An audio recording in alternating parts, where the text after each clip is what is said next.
Ethereum's price soared, so why did its network revenue absolutely tank? Welcome back, folks. Time to catch up with the market on SoSoValue Crypto Daily.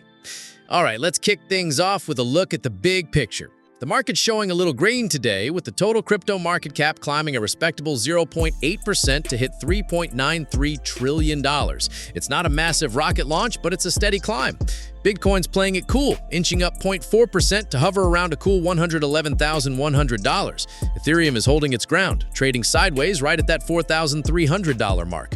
Now, where's the real action? Check out the meme and AI tokens.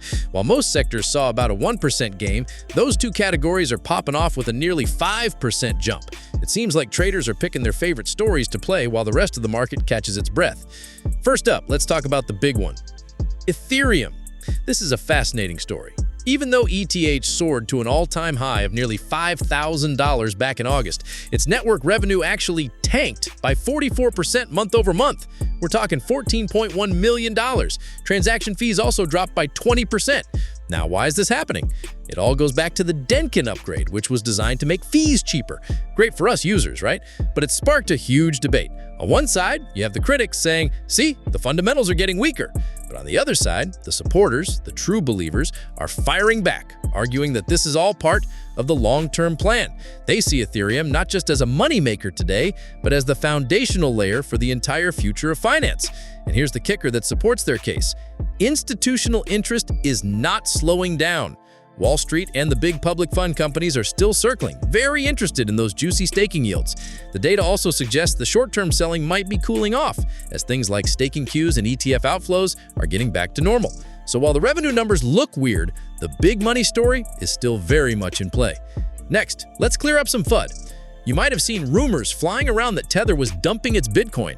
Well, Tether's CEO, Paolo Arduino, came out swinging and shut that down completely. He stated very clearly that they have not sold any BTC. In fact, it's the opposite. They've been reallocating some profits into Bitcoin, as well as gold and land. The confusion came from a transfer of about 19,800 BTC to a platform called 21 Capital. But the bottom line, according to Tether, is that their net Bitcoin holdings have actually grown to over 100,521 BTC. That's worth about $11.17 billion. They're not selling, they're stacking. And finally, some massive news on the regulatory front. Chainlink co-founder Sergey Nazarov just gave an update after talking with SEC Chairman Paul Atkins.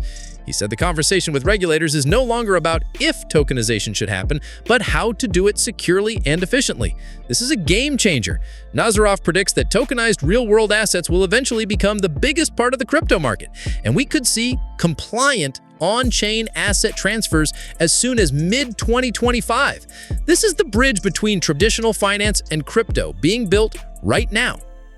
That's a wrap for today's update. Catch you tomorrow. Same time, same place.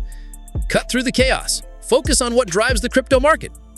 Stay on top of crypto research, all in one place at SoSoValue.com.